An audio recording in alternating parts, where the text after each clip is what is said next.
నమస్తే, తెలుగు రాజ్యంకి స్వాగతం. నేను మీ సంధ్య. ముద్రగడ పద్మనాభం ఏపీ ప్రజలకు పరిచయం అక్కర్లేని కాపు నేత. రాజకీయంగా ఒకప్పుడు వెలిగిన వ్యక్తి ఆ తర్వాత ఎలా అవమానాల పాలయ్యారు, పేరు మార్పు దాకా ఎలా వెళ్ళింది, కొడుకు రాజకీయ జీవితం కోసం ఎలాంటి అడుగులు వేశారు, ఇవన్నీ మనకు తెలిసిందే. బట్ ఈ మధ్యకాలంలో ఆయన యాక్టివ్గా లేరు అనేది మనం చూస్తున్న సత్యం. ఇప్పుడు ఎందుకు ఆయన గురించి టాపిక్ వచ్చిందంటే, ఏపీ మాజీ మంత్రి నిమ్మకాయల చినరాజప్పని ఆయన ఆత్మీయంగా కలిశారు అన్న వార్త నేపథ్యంలో ఇప్పుడు ఇంకొక న్యూస్ బాగా సర్క్యులేట్ అవుతోంది. ముద్రగడ పద్మనాభం పార్టీ మారబోతున్నారు, ఈ నేపథ్యంలో కూటమికి దగ్గర కాబోతున్నారు అన్న ఒక వార్తను సర్క్యులేట్ చేస్తున్నారు. మరి ఈ వార్తలో నిజమెంత తెలుసుకునే ప్రయత్నం చేద్దాం. రాజకీయ విశ్లేషకుడు, చరిత్రకారుడు చిల్లగ శ్రీకాంత్ గారు ఉన్నారు, వారి మాటల్లోనే. శ్రీకాంత్ గారు నమస్తే అండి. నమస్కారం సంధ్య గారు. ముద్రగడ పద్మనాభం అనగానే ఆయన అచీవ్ చేసిన రాజకీయ అది కాపు ఉద్యమాన్ని ఒక రేంజ్లోకి తీసుకెళ్ళింది. ఆ తర్వాత అవమానాల పాలు అయింది. భార్య కావచ్చు, కూతురు కావచ్చు, కొడుకు కావచ్చు, ఇవన్నీ గుర్తొస్తాయి. ఇప్పుడు మరొకసారి ఆయన హాట్ టాపిక్ కాబోతున్నారు. దీని గురించి ముందుగా ఏం చెప్తారు? ఇప్పుడు హాట్ టాపిక్ అనడం కంటే సంధ్య గారు ఇక్కడ ఏంటంటే, ఇప్పుడు ఆయన పార్టీ మారతారా, లేకపోతే ఏదైనా పార్టీలోకి వచ్చి చేరతారా, లేకపోతే ఏ పార్టీ అయినా ఆయన్ని ఆహ్వానించిందా అంటే ఎవరికి దేనికి ఉపయోగం లేనటువంటి అంశం అండి. ఆయన ఇప్పుడు ఏదైనా కొత్త పార్టీలో చేరటం కావచ్చు, లేకపోతే పార్టీ మార్పు కావచ్చు. సుమారు 80వ పడికి దగ్గరకు వస్తున్నారు. ఆయన వయసు రీత్యా వస్తున్నప్పుడు 78లో ఆయన మొట్టమొదటిసారి జనతా పార్టీ అభ్యర్థిగా పోటీ చేసి ఆ నియోజకవర్గం నుంచి పత్తిపాడు నుంచి ఆయన గెలుపొందారు. అంత క్రితం వాళ్ళ నాన్నగారు 2 సార్లు అక్కడ శాసనసభ్యుడిగా చేశారు, ముద్రగడ వీరరాఘవరావు గారు. ఈయన వరుసగా 78లో గెలిచారు. తర్వాత తెలుగుదేశంలోకి వచ్చి 83, 85 2 ఎన్నికల్లో గెలిచారు. 4 సార్లు 5 సార్లు సార్ మొత్తం వరుసగా 4 సార్లు గెలిచారు. అది అక్కడికే వస్తున్నాను. 4 సార్లు గెలవటం వెనుక 3 సార్లు జనతా పార్టీ, 2 సార్లు తెలుగుదేశంలో గెలిచి ఆయన తెలుగుదేశంలో ఉన్నటువంటి విధానాలు ఏవైతే ఉన్నాయో వాటిని అనుసరిస్తూ ఆయన చాలా సజావుగా తన ప్రయాణాన్ని తెలుగుదేశంలో కొనసాగిస్తూ రాష్ట్రమంత్రి అనమాట. ఆయన వంగవీటి మోహన్ రంగారావు గారు ఉదంతం ఏదైతే ఉందో, ఆ జూలై 10, 1988 ఆ కాపునాడు ఏదైతే ఆవిర్భావం ఉందో, అక్కడున్నటువంటి ఆ జనవాహినిని, అశేష ప్రజావాహినిని చూసి ముద్రగడ పద్మనాభం గారు ఆయన రాజకీయంగా ఆయన తన నిర్ణయాన్ని మార్చుకుని రంగా గారిని రక్షించుకోవాలని చెప్పి అప్పుడు ప్రజారక్షణ సమితిని ఒకటి స్థాపించారు. రంగా గారి మరణానంతరం ప్రజారక్షణ సమితిని ఏం చేశారంటే, ఆయన తర్వాత కేఈ కృష్ణమూర్తి గారు, కె జానారెడ్డి గారు వీళ్ళిరువురు కూడా తెలుగుదేశాన్ని విడిచిపెట్టి ముద్రగడ పద్మనాభం గారితో కలిసి ప్రయాణం చేశారు. వాళ్ళు కూడా రాష్ట్ర మంత్రులే. వీళ్ళు అందరూ కలిసి తెలుగునాడును ఒక పార్టీ పెట్టారు. తెలుసా మీకు విషయం?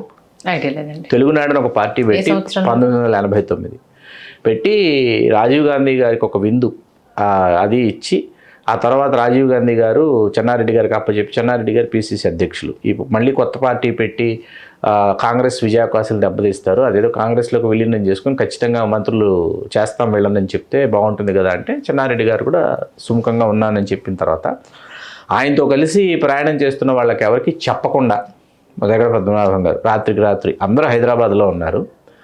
నాంపల్లిలో అన్నపూర్ణ హోటలు, సంపూర్ణ ఉంది ఇంకా అప్పటికి హోటల్, ఇటువంటి హోటల్స్, బృందావన్ లాంటి ఇక్కడ ఈ ముద్రగడ పద్మనాభం గారికి సంబంధించిన అభిమానులు, ఈ నాయకులు, అనుచరులు అందరూ ఉన్నారు. తిరుపతిలో ఒక మహాసభ, హైదరాబాద్లో ఒక మహాసభ, గుంటూరులో ఒక మహాసభ అప్పటి విజయవంతం అయిపోయాయి. తెలుగునాడు పార్టీ పేట ఒక 60 నుంచి 70 స్థానాల్లో గెలుస్తుందేమో తెలుగునాడు పార్టీ అనేటటువంటి స్థాయిలో ఉంది పరిస్థితి. ఓకే, వాస్తవంగా అంటే రంగా గారి దీన్ని కొనసాగిస్తూ రంగా గారి మరణానంతరం జరుగుతున్నటువంటి పరిణామాలకి ముద్రగడ పద్మనాభం గారు నాయకత్వం వహించేశారు. అక్కడ మళ్ళీ దాసనారాయణరావు గారు ఉదయం పత్రిక పనిచేస్తుంది, మిర్యాల వెంకటరావు గారి నాయకత్వంలో కాపునాడు పనిచేస్తుంది. ఇన్ని ఫ్యాక్టర్స్లో ఏంటంటే ఒక ఉంది 294లో 80 స్థానంలో తెలుగునాడు వస్తుందేమో అన్నటువంటి పరిస్థితుల్లో ఈయన చెప్పా పెట్టకుండా ముద్రగడ పద్మనాభం గారు రాత్రి మాయమైపోయారండి. ఓకే, మాయమైపోయి ఈయన ఎక్కడున్నారు అందరూ వెతుక్కుంటుంటే ఒక మడత మంచాల లాడ్జిలో పడుకుని ఉన్నాడు. ఈయన ఎవరో వెళ్ళి కనిపెట్టారు ఫైనల్గా. అయితే నేను కలిసి ప్రజారక్షణ సమితి అనుకున్నాం, అది అవ్వలేదు, రంగా గారిని పోగొట్టుకున్నాం. తెలుగునాడు అంటే ఏమవుతుందో తెలియదు, మన దగ్గర వనరులు లేవు, వసతులు లేవు, విరాళాలు కావాలి, అందరిని అడగాలి, నా మనస్తత్వం నేను ఎవరిని అడుగుతాను, కాంగ్రెస్తో కలిసి ప్రయాణం చేయడమే సబబు అనుకుంటున్నారు, రేపు ఉదయాన్నే వెళ్ళి కాంగ్రెస్లో చేరుతున్నానని చెప్పాడు ఆయన. ఓకే, మరుసటి రోజు ఉదయం ఈయన నమ్ముకొని వచ్చిన వాళ్ళందరినీ విడిచిపెట్టేసి ఆయన నియోజకవర్గం నుంచి పత్తిపాడు నుంచి తన అభిమానులు రమ్మని ఏనుగుని తీసుకురమ్మని ఏనుగు మీద ఊరేగుతూ గాంధీ భవన్కి వెళ్ళి కాంగ్రెస్ పార్టీలో చేరాడు. ఈయన 89లో చేరి పత్తిపాడుకి టికెట్ కన్ఫర్మ్ చేయించుకుని తర్వాత వీళ్ళందరూ లబోదిబోం అంటూ కే కృష్ణమూర్తి గారు జానారెడ్డి గారు మాకు చెప్తే మేము వచ్చేవాళ్ళం కదా, మమ్మల్ని విడిచిపెట్టి వెళ్తాం. పాపం వాళ్ళు వెళ్ళి వాళ్ళ పార్టీలో చేరారు, కాంగ్రెస్ పార్టీలోనే. సరే అధికారంలో కాంగ్రెస్ పార్టీ వచ్చింది, మరొక మారు రాష్ట్ర మంత్రి కాగలిగారు.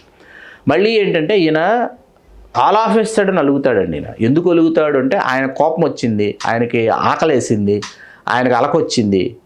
ఆయన వెంటనే ఏంటంటే రాష్ట్రంలో ఉన్న నా కులస్తులందరూ ప్రతిస్పందించేసేయాలి, రాష్ట్రంలో ఉన్న నా కులస్తులందరూ అలగాలి, రాష్ట్రంలో ఉన్న నా కులస్తులందరూ మొండికేయాలి అనేటటువంటి ఒక చిన్నపిల్లాడి మనసు, ఒక టీనేజ్ బాయ్ మెంటాలిటీ అనమాట. ఆయన విద్యాధికుడు కాదు, చదువుకోలేదు, ఆయన హై స్కూల్ విద్య కూడా పూర్తి చేయలేదు ఆయన. దాని పర్యవసానాలు ఇవన్నీ. ఓకే, ఇప్పుడు దాని పర్యవసానాలు ఏ స్థాయికి వెళ్ళిపోయి మీరు 1989లో ఇంకోసారి రాష్ట్రమంత్రి రిజర్వేషన్ల అంశం తలకెత్తుకున్నాడు. ఈయన ఎత్తుకోలేదు ఆ రిజర్వేషన్ల అంశం, ఈయనకు సంబంధం లేదు. ఈయన రాష్ట్రమంత్రిగా వెలుగుతున్నాడు.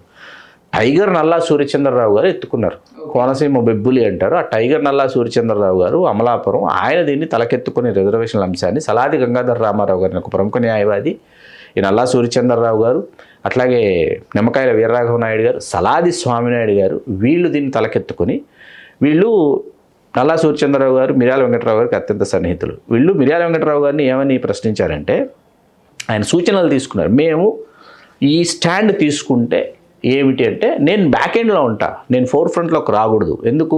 మొన్నే మనం 89లో కాంగ్రెస్కి మనం కలిసి పనిచేసాం. ఎందుకు పనిచేసాము?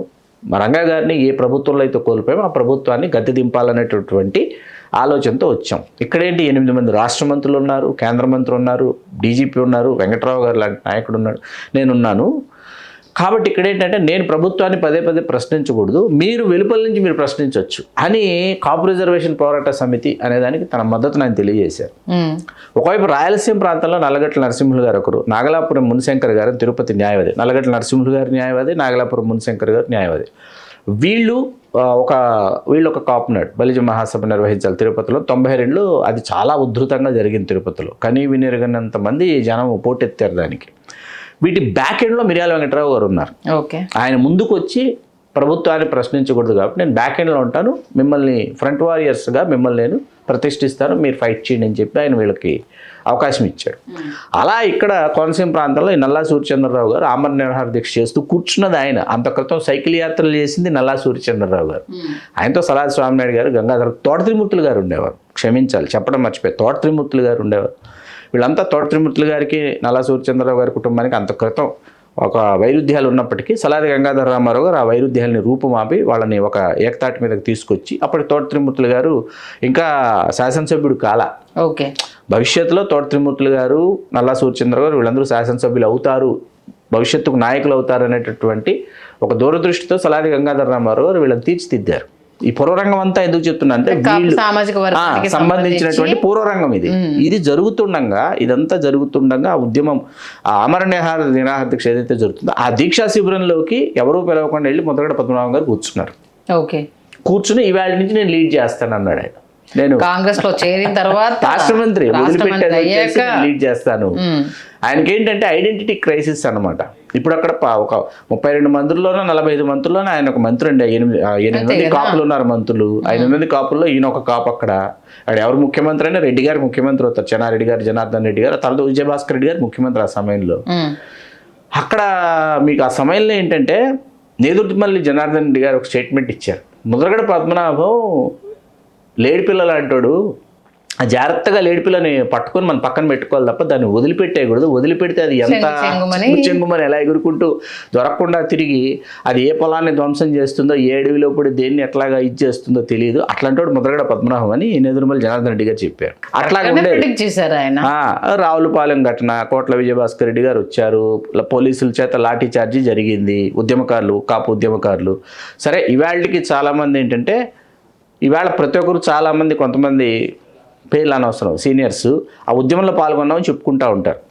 చాలామంది చెప్పుకుంటారు ఆ ఉద్యమంలో నేను కూడా పాల్గొన్నాను, నేను కూడా లాఠీ దెబ్బలు తిన్నానని చెప్పుకుంటూ ఉంటాం. సరే అది మనకు తెలిసింది, జరిగింది, మనం విన్నది, మనకు తెలిసింది, మనం మాట్లాడుతున్నాం. ఈవేళ అక్కడ ఉన్నటువంటి సీనియర్ జర్నలిస్టులు కానీ లేకపోతే మిర్యాల వెంకటరావు గారితో నేను చేసినటువంటి ప్రయాణం కానీ నాకు తెలిసినటువంటి సంఘటనలను నేను క్రోడీకరించుకుని నేను మాట్లాడుతున్నా. సరే, ఆ ఉద్యమం జరిగింది. జీవో నెంబర్ 30 అన్నారు. విజయభాస్కర్ రెడ్డి గారికి ఈయన సన్మానం చేసి కాపుల్ని వెనుకబడిన తరగతుల్లో చేర్చడానికి జీవో నెంబర్ 30ని ఇష్యూ చేశారు. దానికి ఒక కమిషన్ వేశారు. ఈయన అప్పుడే అయిపోయింది అన్నట్టు పాదాభివందనం చేసి నానా హడావిడి చేసేసాడు. 94 ఎన్నికల్లో మీరు నమ్మరు, ముద్రగడ పద్మనాభం గారు కనీ విని ఎరుగని విధంగా చాలా ఘోరంగా ఓడిపోయారు కొత్తపేట నియోజకవర్గంలో. ఓకే. ఆయన రాష్ట్ర మంత్రిగా ఉన్న సమయంలో కూడా ఏంటంటే ఆయన సెక్రటేరియట్కి ఎవరైనా వెళ్తే దయచేసి కాపుల పేరు చెప్పి, కాపు సంఘాల పేరు చెప్పి, దయచేసి నా పేషీకి ఎవరు రావద్దు బయట ఒక బోర్డు ఉండేది. ఇంత దారుణమా? ఒక బోర్డు ఉండేది. ఎవరైనా సరే ఏ ఎమ్మెల్యే పేషీకో మినిస్టర్ పేషీకి వెళ్తే మనకి చాలామంది ఏం బోర్డు ఉంటుందంటే, దయచేసి టీటీడీ లెటర్ల కోసం సంప్రదించకండి, దయచేసి మా మీద టీటీడీ లెటర్ల కోసం ఒత్తిడి తీసుకురాకండి అనే బోర్డులు చాలా సర్వసాధారణంగా చూస్తూ ఉంటాం. ఈయన వచ్చేసి కాపుల పేరు చెప్పి, కాపు సంఘాల పేరు చెప్పి ఎవరు నా పేషీకి రావద్దండి అని పెట్టుకుని ఉండేవాడు. తర్వాత మాగంటి రవీంద్రనాథ్ చౌదరి గారిని ఆయన చనిపోయారు. ఆయన రాష్ట్ర మంత్రి చేశారు. ఆయన అర్థంగా ఆవిడ మాగంటి వరలక్ష్మి గారు ఆవిడ శాసనసభకి ప్రాతినిధ్యం వచ్చారు. వాళ్ళు నేను మమ్మీ డాడీగా భావించేవారు. మమ్మీ డాడీని పిలుస్తూ వాళ్ళ ఇంట్లోనే తిరుగుతూ ఉండేవాడు అనమాట. అంటే ఈయన ఒక టీనేజర్ మెంటాలిటీ. ఇందాక నేను చెప్పాడు, ఎవరి మీద ఎందుకు ఎప్పుడు ప్రేమ వస్తుందో, ఎవరి మీద ఎప్పుడు కోపం వస్తుందో తెలియదు. సరే, ఇప్పుడు ఉద్యమం అంటాడో తెలియదు. అక్కడికే వస్తున్నా. ఇప్పుడు అయిపోయిందండి ఇదంతా. 94 నుంచి 99లో మరొక మారు ఓడిపోయారు. అయిపోయింది. కాంగ్రెస్ పార్టీ అభ్యర్థిగా ఓడిపోయిన తర్వాత క్షమించాలి. 99లో ఏమైందంటే 99 ఎన్నికలకు ముందు క్షమించాలి, ఇక్కడ దాసరి నారాయణరావు గారు తెలుగు తెల్లని ఒక పార్టీని నెలకొల్పారు. నెలకొల్పి ఆయన ఏంటంటే కాంగ్రెస్ పార్టీ ఆయనకు సముచిత ప్రాధాన్యత ఇవ్వలేదు, గౌరవించలేదు. 89 ఎన్నికల్లో కాంగ్రెస్ పార్టీ అధికారంలోకి రావడానికి కాంగ్రెస్ పార్టీ నా ఉదయం దినపత్రికని నేను ఒక కరపత్రంలాగా పనిచేసింది, నేను పనిచేశానని ఆయన అలిగి ఆయన వెలుపలికి వచ్చి దాసరి నారాయణరావు గారు వెయిటింగ్ ఫర్ ముద్రగడ పద్మనాభం గారు వస్తారని ఆయన వస్తారని చెప్తున్నాడు. ముద్రగడ పద్మనాభం గారు కూడా ఇదిగో వస్తున్నా, అదిగో వస్తున్నా, రేపు వస్తున్నా, ఎల్లుండి వస్తున్నా, మాపు వస్తున్నా అని చెప్తున్నారు. కానీ రావట్లా. దాసరి గారు ఎదురు చూస్తున్నందులో all of a sudden Mudragada Padmanabham garu వెళ్ళిపోయి నారా చంద్రబాబు నాయుడు గారి సమక్షంలో తెలుగుదేశం పార్టీలో చేరిపోయి కాకినాడ లోక్సభ స్థానాన్ని దక్కించుకున్నారు. ఓకే. ఈ మధ్యలో ఏం జరిగిందని అడగాలి మీరు. ఈ 99 ఎన్నికలకు ముందు, ఈ 94 తర్వాత మధ్యలో జరిగింది ఏంటంటే ఉప ఎన్నిక వచ్చిందండి. 96 భాజపా ఉప ఎన్నికలు వచ్చినాయి. భారతీయ జనతా పార్టీ కేంద్రంలో ఉప ఎన్నికలు వచ్చినప్పుడు ఈయన భారతీయ జనతా పార్టీ ప్రయాణం చేశారు. ఓకే. చేసి కాకినాడ లోక్సభ నుంచి కృష్ణరాజు గారు, రాజమండ్రి నుంచి గిరిజాల వెంకటస్వామి నాయుడు గారు, వాళ్ళు గెలవడానికి ముద్రగడ పద్మనాభం గారు చాలా కష్టపడి తిరిగారు. తిరిగి భారతీయ జనతా పార్టీ వాళ్ళు ఈ శాఖలన్నీ ఉంటాయి, వాళ్ళ శిక్షణా తరగతులు, ఆ శాఖలకు కూడా ఆయన హాజరయ్యాడు పద్మనాభం గారు. 99కి వచ్చేటప్పుడు తెలుగుదేశంలోకి వచ్చి చేరి కాకినాడ లోక్సభ నుంచి ఎంపీ అయిపోయాడు ఆయన. అక్కడి నుంచి 2004 మళ్ళీ గయారంలో స్వతంత్ర అభ్యర్థి ఒకసారి కాంగ్రెస్ అభ్యర్థి 2009 కాంగ్రెస్ అభ్యర్థిగా స్వతంత్ర అభ్యర్థిగా పోటీ చేసి 2009కి వచ్చేటప్పటికి మళ్ళీ ప్రయత్నించి ప్రజారాజ్యం పార్టీ చిరంజీవి గారు నెలకొల్పినప్పుడు ఆయన రాలేదండి.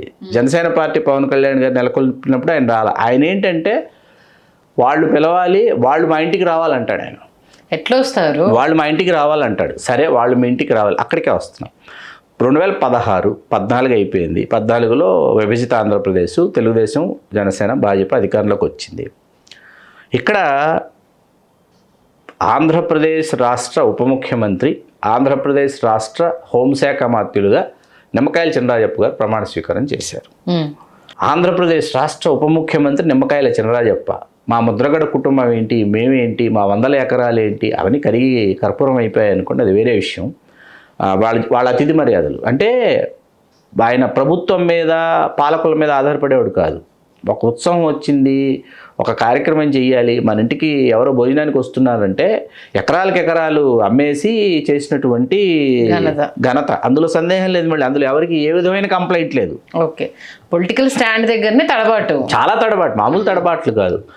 అంటే నిమ్మకాయల చినరాజప్ప గారు ఏంటి, వాళ్ళ నాన్నగారు ఒక పాలేరు, ఒక దిగువ మధ్య తరగతి కుటుంబం. దిగువ మధ్య తరగతి అంటే మధ్య తరగతి కూడా కాదు, దిగువ మధ్య తరగతి కంటే ఇంకా క్రింది స్థాయిలో ఒక పాలేరుగా వాళ్ళ నాన్నగారి జీవితం ప్రారంభించి చాలా కష్టపడి చినరాజప్ప గారిని, వాళ్ళ సోదరులు జగ్గయ్య నాయుడు గారిని, ఇంకా ఉన్నారు తోబుట్టులు, వాళ్ళందరినీ కష్టపడి ఆయన చదివించారు. చినరాజప్ప గారు మొదటి రోజు నుంచి ఇవాళ వరకు నాకు చినరాజప్ప గారు అంటే చాలా గౌరవం అండి.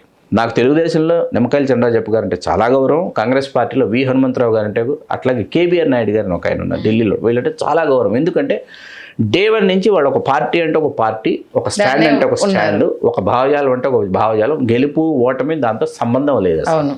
దాంతోనే ప్రయాణం కొనసాగిస్తారు. అలా చంద్రరాజప్ప గారు ఏంటంటే తెలుగుదేశం కష్టకాలంలో ఉన్నప్పుడు, తెలుగుదేశం అసలు ఏమాత్రం అధికారంలో లేనప్పుడు, జిల్లాలో అసలు తెలుగుదేశం ఉనికి ప్రశ్నార్థకం అయిపోయినప్పుడు కూడా నిమ్మకాయల చంద్రరాజప్ప గారు ఆయన తెలుగుదేశం పార్టీలోనే కొనసాగారు కాబట్టి ఆ పార్టీ అధినాయకత్వం ఆయనకి ఉప ముఖ్యమంత్రి పదవిని, హోంశాఖని కట్టబెట్టింది. మీకు అర్థమవుతుంది కదా నేను చెప్పింది.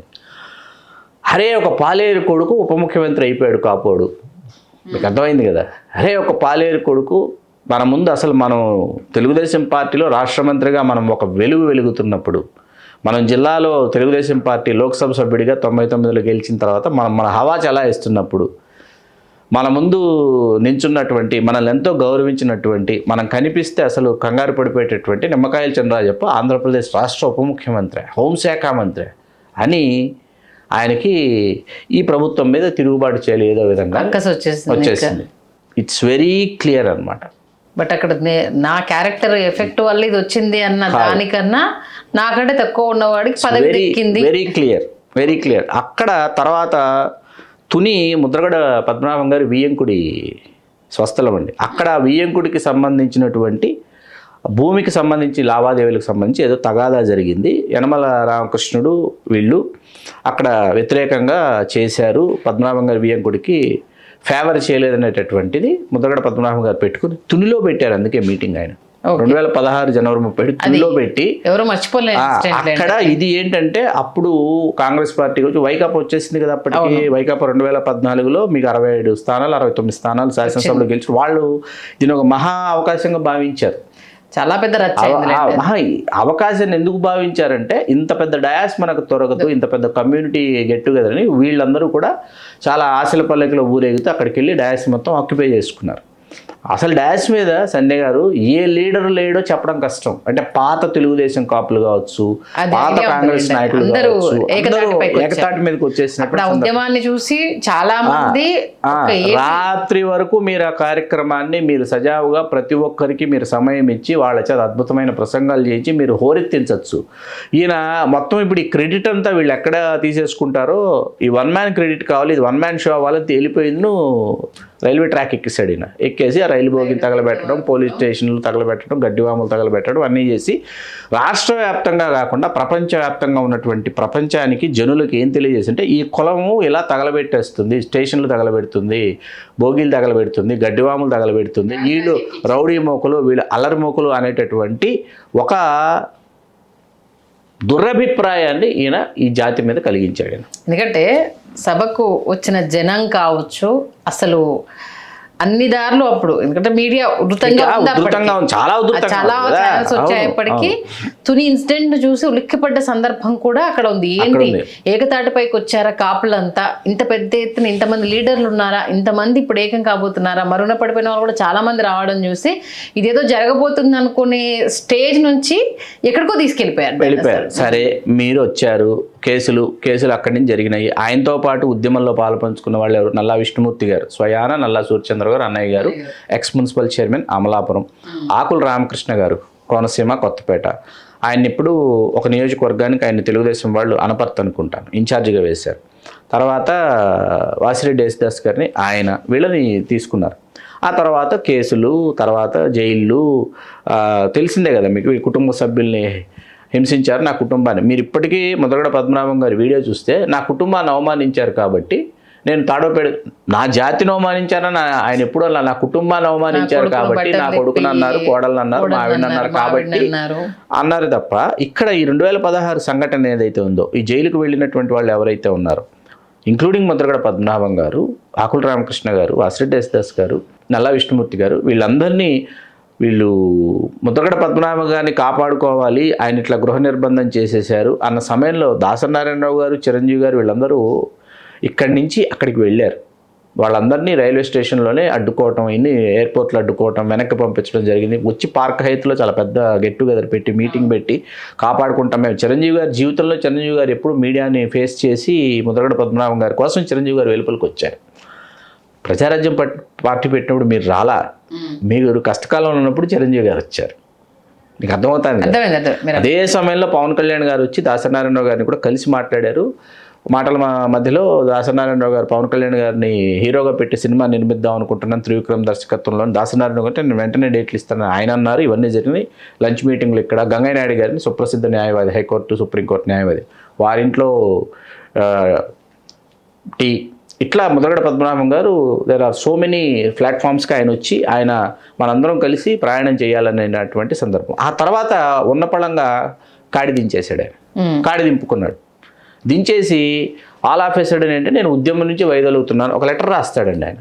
ఒక లెటర్ రాసి సోషల్ మీడియాలో పోస్ట్ చేసేసి, ఫేస్బుక్లో పోస్ట్ చేసేసి, వాట్సాప్ గ్రూపులో సర్క్యులేట్ చేయమని చెప్పేసి ఆయన ఇంటికి వెళ్ళి పడకేస్తాడు. అంటే ఆయన కోపం వస్తే లేకపోతే ఆయన అలసిపోతే, సరే మొన్న ఎవరికి రాకూడనటువంటి హెల్త్ ఇష్యూస్ వచ్చాయి ఆ వయసులో, చాలా ఇబ్బంది పడ్డారు, చాలా బాధాకరమైనటువంటి పరిస్థితి, కోలుకున్నారు. సరే ఎన్నికల సమయంలో మా నాన్న మానసిక పరిస్థితి బాగాలేదు, మా నాన్నని ఎవరికైనా చూపించాలి, మా నాన్నని జాగ్రత్తగా కాపాడుకోవాలని కుమార్తె క్రాంతి గారు ఇచ్చినటువంటి స్టేట్మెంట్లు మనకు తెలుసు. తెలుగు రాజ్యానికి వారికి ఇంటర్వ్యూ కూడా ఇచ్చారు. ఆ ఇంటర్వ్యూ కూడా లైవ్లోనే ఉంది. ఇంకా తర్వాత కుమారులేమో ముద్రగడ బాలు, ముద్రగడ గిరి, వాళ్ళిరువురు కూడా పద్మనాభం గారితో కలిసి ప్రయాణం చేస్తున్నారు. ముద్రగడ గిరి గారిని ఆ తర్వాత వైకాపా ఇన్ఛార్జిగా ప్రతిపక్ష నియోజకవర్గానికి వేశారు. ఇప్పుడు ఉన్న బలంగా ముద్రగడ పద్మనాభం గారు ఏ పార్టీలోకి వచ్చి చేరుతారు, వచ్చి ఏం చేస్తారు? వైకాపాలోనే అక్కడ బెర్తులు ఖాళీ లేవు. ఏది వాళ్ళ అబ్బాయికి ఇవ్వాలనుకుంటే పత్తిపాడు ఒకటి కేటాయించవచ్చు తప్ప పద్మనాభం గారికి వైకాపాలు ఏమైనా ఇవ్వాలంటే కుదరదు. కాసేపు పక్కన పెడదాం. ఆయన ఇప్పుడు వేరే పార్టీలోకి వచ్చారు. ఏ పార్టీలోకి వస్తారు? జనసేనలోకి వస్తారు, లేకపోతే తెలుగుదేశంలోకి వెళతారా? అదే చినరాజప్ప గారు, ఏ చినరాజప్ప గారి మీద అయితే మీరు అక్కస్సుతో మీరు ఈ ఉద్యమాన్ని సృష్టించి, ఉద్యమాన్ని రూపుదిద్ది, దీన్ని తలకెత్తుకుని రాష్ట్రంలో ఉన్నటువంటి జాతి జనులందరి మీద రుద్ది ఒక తరాన్ని మీరు పిచ్చివాళ్ళని చేసేసి, ఒక తరాన్ని మూర్ఖులుగా తయారు చేసి, ఒక తరాన్ని అజ్ఞానులుగా తయారు చేసి, వాళ్ళని అసలు ఏ విధంగానూ వాళ్ళని ఎడ్యుకేట్ చేయకుండా, వాళ్ళని ఎంటర్‌ప్రెన్యూర్స్‌గా తీర్చిదిద్దకుండా, వాళ్ళని ఎడ్యుకేషన్ వైపు పంపించకుండా, వాళ్ళని అద్భుతమైనటువంటి వ్యక్తులుగా, నాయకులుగా తీర్చిదిద్దకుండా మీరు ఇస్తున్నటువంటి సందేశం ఏంటి? నా కోపం వస్తే మీకు కోపం రావాలి, నేను రిలాక్స్ అయితే మీరు రిలాక్స్ అయిపోవాలి, నేను అలిగితే మీరు అలగాలి, నేను పార్టీ మారుతానంటే మీరందరూ కూడా ఆ పార్టీకి పనిచేయాలి. ఆయన అక్కడ ఏంటంటే ఒక కమ్యూనికేషన్ గ్యాప్ ఉండిపోయింది కళ్యాణ్ గారికిను ముద్రగడ పద్మనాభం గారికి. ఆ కమ్యూనికేషన్ గ్యాప్ ఎవరు క్రియేట్ చేశారు, ఎందుకు క్రియేట్ చేశారు, ఆ వివరాల్లోకి ఇప్పుడు మనం వెళ్ళొద్దు. మనం ఇంకో రోజు మాట్లాడుకుందాం. ఆయన హూ ఈజ్ వెయిటింగ్ ముద్రగడ గారు నేను వెయిట్ చేస్తున్నాను కళ్యాణ్ గారి కోసం, ఆయన మా ఇంటికి వస్తారు అని. ముద్రగడ గారి ఇంటికి వెళ్ళొద్దు అని కళ్యాణ్ గారికి ఎవరు చెప్పుంటారన్నది మనం వీక్షకులు ఊహలకు వదిలేద్దాం. వెళితే నువ్వు ఎవరికి సరెండర్ అయినట్టు? నీ కమ్యూనిటీ పర్సన్స్కి సరెండర్ అయినట్టు. నీ కమ్యూనిటీలో మా అధికారం మీద, మా పార్టీ మీద పోరాటం చేసి యుద్ధం చేసినటువంటి వాడికి నువ్వు సరెండర్ అయినట్టు. ఆయన మళ్ళీ నీ ద్వారా నీ జనసేనలో చేరితే అక్కడి నుంచి ఆయన డ్రైవ్ చేయటం మొదలెడతాడు. నువ్వు పిఠాపురం నుంచి పోటీ చేయాలనుకుంటున్నావు. పిఠాపురం అంటే ఏంటి? నువ్వు అక్కడ ఫేస్ అవ్వాలి. అంతేగాని ఈయన పక్కనే కదా కూతవేడి దొరల, ఆయన అవసరం వద్దు వెళ్ళొద్దు అన్నారు. ఈయన వెళ్ళలేదు. ఆయనకు అర్థమైపోయింది కాబట్టి వెళ్ళిపోయి జగన్మోహన్ రెడ్డి గారి సమక్షంలో ఆయన కండువా మార్చుకోకుండా, కండువా వేసుకోకుండా, ఆయన మామూలుగా కులపరమైనటువంటి స్టాండర్డ్ తీసుకుని ఉంటే ఆయన ప్రతిష్టకి ఏమాత్రం ఇంత భంగం వాటిలేదు కాదు. ఎంతో కొంత భంగం వాటిల్లినా మర్యాద ఎంతో కొంత దక్కేది, అది వేరే సంగతి. ఎందుకంటే పవన్ కళ్యాణ్ ఇచ్చిన స్టేట్మెంట్ ఏంటంటే నాకు తండ్రి కూతుళ్లను విడదీయడం అది ఇష్టం లేదు, ఇది ఎలక్షన్ వరకే, అయిపోయిన తర్వాత ఖచ్చితంగా ఆయన గౌరవప్రదంగా స్టేట్మెంట్ ఇవ్వడం జరిగింది. ఎందుకంటే ఇది కుటుంబమే ఉండాలి, రాజకీయమే ఉండాలి అనే సరే. కానీ డే 1 నుంచి ఎదుగుతున్న దాన్ని అవునన్నా కాదన్నా తొక్కింది ఈయనే అన్నది మీరు చెప్పిన దాంట్లో. ఒక పార్టీ స్థాపించినప్పుడు నిలబడినప్పుడు కింగ్ మేకర్లు అయ్యేవాళ్ళు. అప్పుడు ఆ ఉన్న ఉద్ధతికి మీరు చెప్పిన దాని ప్రకారం అయితే కింగ్ మేకర్ అయ్యేవాళ్ళు. ఇప్పుడు ఈక్వల్ షేరింగ్ అనేది ఉండేది. మీ అంటే కాపులు ఇప్పటివరకు సీఎం అవ్వలేదు అన్న దానికి సంబంధించి అది కంటిన్యూ అయి ఉంటే ఈ ఉమ్మడి ఆంధ్రప్రదేశ్లో కావచ్చు, లేకపోతే విభజిత ఆంధ్రప్రదేశ్ తర్వాత అయినా కావచ్చు, ఎక్కడో దగ్గర దానికి ప్రజారాజ్యం పార్టీకి ఊతమిచ్చినట్టు అయ్యేది, ఎక్కడో దగ్గర అది సాకారం అయి ఉండేది. అసలు ఆ లోటు అనేది కంప్లీట్ ఓకే మన దాంట్లో కూడా ఒక సీఎం అయ్యారు అన్న ఆశ, ఆలోచన రెండు ఫుల్ఫిల్ అయ్యేవి. మరి ఇంత జరిగిన ఇప్పుడు చినరాజప్ప గారిని కలవడానికి అర్థం ఏంటి? మరి ఆరోగ్యం సహకరించట్లేదు, ఆరోగ్యం బాగాలేదని మర్యాదపూర్వకంగా ఒకరినొకరు కలుసుకున్నారని మన దగ్గర ఉన్న చినరాజప్ప గారి దగ్గరికి ఈయన వెళ్ళారా, ఈయన దగ్గర చినరాజప్ప ఎవరి దగ్గరికి వెళ్ళినా అది క్లారిటీ లేదు. ఎవరి దగ్గరికి మీరు అన్నట్టు ఆరోగ్యము ఆయన కుదుట పడింది, చినరాజప్ప గారు వచ్చారు అనేసి అంటే అది వేరే విషయము. ఆయన ఇప్పుడు జస్ట్ పలకరించడానికి పెద్ద ఆయన కాబట్టి తెలిసినప్పుడు వెళ్ళకపోతే బాగోదు అనేసి అని ఒక కన్సర్న్ తోటి వెళ్ళినట్టు. ఈయన పద్మనాభం గారు వెళ్ళి కలిశారు అనేసి అంటే మళ్ళీ ఇక్కడ ఆలోచించారు ఎందుకంటే వాళ్ళ వారసుల కోసం ఆయన వెళ్ళి కలవటాన్ని నేను దాన్ని అసలు నమ్మను. చినరాజప్ప గారి పరామర్శించడానికి వచ్చుంటారు, లేదా కామన్ గా ఇద్దరు కలిసి ఇంకొక చోట ఎక్కడో కలిసి ఉంటారు తప్ప ఈయన పద్మనాభం గారు వెళ్ళి చినరాజప్ప గారిని కలవడం అనేది అదేం లేదైతే నేను మోనార్క్ని. ఓకే, కాబట్టి ఈ కలయికతోటైతే ఏమైతే లేదు, ఏమీ కాదండి. ఎందుకు అవుతుంది? కొత్త పవర్ సెంటర్స్ వచ్చేసాయి ఉమ్మడి తూర్పుగోదావరి జిల్లాలో.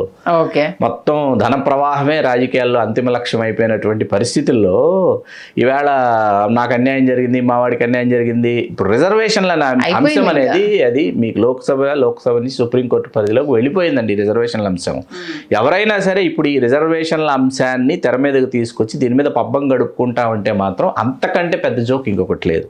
ఇక్కడ రాజ్యాధికారం అంతిమ లక్ష్యం కావాలి కానీ వెంటనే ఇప్పుడు రిజర్వేషన్లు అంతిమ లక్ష్యం కాకూడదు. ఎందుకంటే దానికి చాలా సాంకేతికంగా చాలా ప్రక్రియలు ఉన్నాయి, దానికి చాలా కసరత్తు చేయాలి, చాలా ఉంది దాని వ్యవహారం.